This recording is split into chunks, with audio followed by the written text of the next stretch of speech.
आज का दिन हमारे लिए बहुत महत्वपूर्ण है कि पिछली सरकारें दंगों के साथ आपके सामने पहचान का संकट खड़ा करती थी और ये डबल इंजन की भारतीय जनता पार्टी की सरकार दंगा मुक्त, भय मुक्त वातावरण देकर के विरासत और विकास के साथ आपको जोड़ करके न केवल आपके वर्तमान को बल्कि भावी पीढ़ी के भविष्य को उज्जवल बनाने के लिए, उन्हें सुखद बनाने के लिए, उन्हें समृद्धि के मार्ग पर अग्रसर करने के लिए निरंतर कार्य कर रही है। आज उसके परिणाम भी हम सबको देखने को मिल रहे हैं। बरेली में प्रति व्यक्ति आय में वृद्धि हुई है। यहां के इंफ्रास्ट्रक्चर में आमूलचूल परिवर्तन देखने को मिल रहा है। आज हम लोग प्रातः काल से ही बरेली मंडल से जुड़े हुए सभी मान्य जनप्रतिनिधियों के साथ बैठ करके इन कार्य योजनाओं पर चर्चा भी कर रहे थे। शासन के वरिष्ठ अधिकारी उन्हें लागू करने के लिए उन कार्य योजनाओं की प्राथमिकताओं को तय कर रहे हैं और अभी ये कार्य योजना जब लागू होगी तो बरेली के विकास को, पीलीभीत के विकास को, शाहजहांपुर के विकास को, बदायूं के विकास को एक नई उड़ान मिलने वाली है, एक नई उड़ान मिलने वाली है। बहनों और भाइयों, जब अच्छे जनप्रतिनिधि आप चुनते हैं तो विरासत और विकास की प्रक्रिया को आगे बढ़ाते हैं।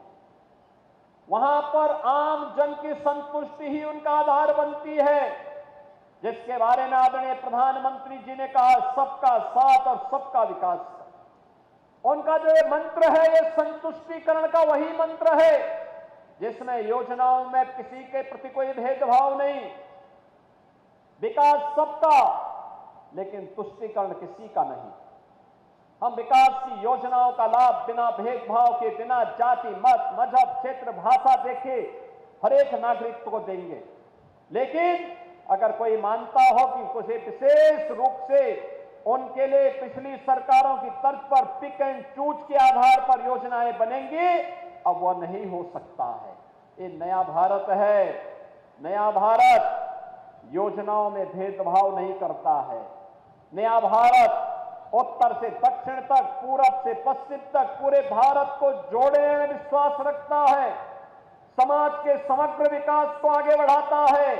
दलितों के लिए, वंचितों के लिए, पिछड़ों के लिए, समाज में जो लोग अब तक छूट चुके हैं उन्हें आगे बढ़ाने के लिए सरकार पूरी प्रतिबद्धता के साथ कार्य करती है। और इसी का परिणाम है कि आपने यहां पे देखा होगा, रोजगार मेला भी लगा। रोजगार मेले में नियुक्ति पत्र भी वितरित हुए। युवाओं के विकास और समृद्धि के उस सोच को, उनके उस विजन को आगे बढ़ाने के लिए, उनकी उस संकल्पना को आगे बढ़ाने के लिए उत्तर प्रदेश में हम लोगों ने मुख्यमंत्री युवा उद्यमी स्कीम लागू की है।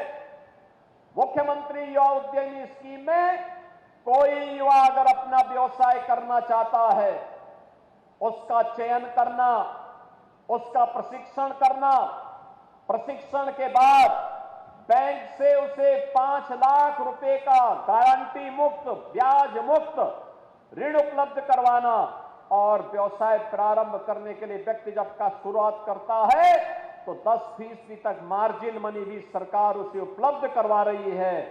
अगर वह अपना मूलधन वापस कर लेता है समय पे बैंक को, अगली बार 7.5 लाख रुपए की अगर वह भी वापस होता है तो तीसरी बार उसको 10 लाख रुपए की गारंटी मुक्त और ब्याज मुक्त ऋण उपलब्ध करवाने के लिए सरकार कार्य कर रही है। 70,000 से अधिक युवाओं को अब तक इस व्यवस्था के साथ हम जोड़ चुके हैं। बहनों और भाइयों, अभी हाल ही में आपने देखा होगा, पहले युवाओं के लिए योजना नहीं बनती थी, कोई योजना नहीं बनती थी।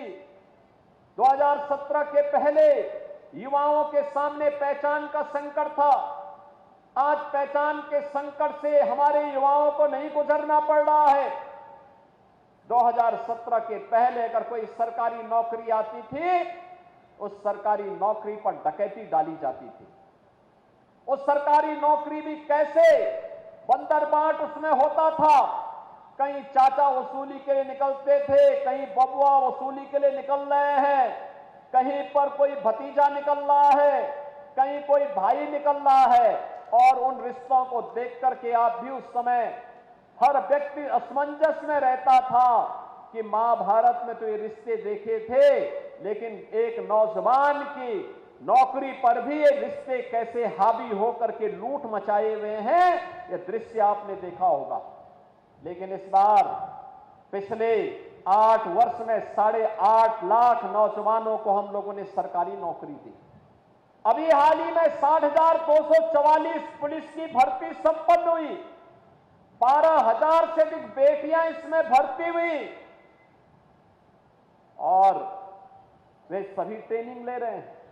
मैं तो अपने जनप्रतिनिधियों से कहूंगा कि उन सभी पुलिस कार्मिक जो आरक्षी भर्ती हुए हैं, जो नौजवान भर्ती हुए हैं, वे तो ट्रेनिंग ले रहे हैं, लेकिन उनके अभिभावकों को बुला करके उनका सम्मान कर लीजिए। एक बार उनका सम्मान करेंगे तो उन्हें भी लगेगा कि उनके पुत्र का रास्ता अच्छा है, सही है।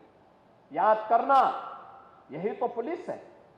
यह तो राजनीतिक नेतृत्व में निर्भर करता है कि वह हथियार का मुख किधर किधर तय करता है।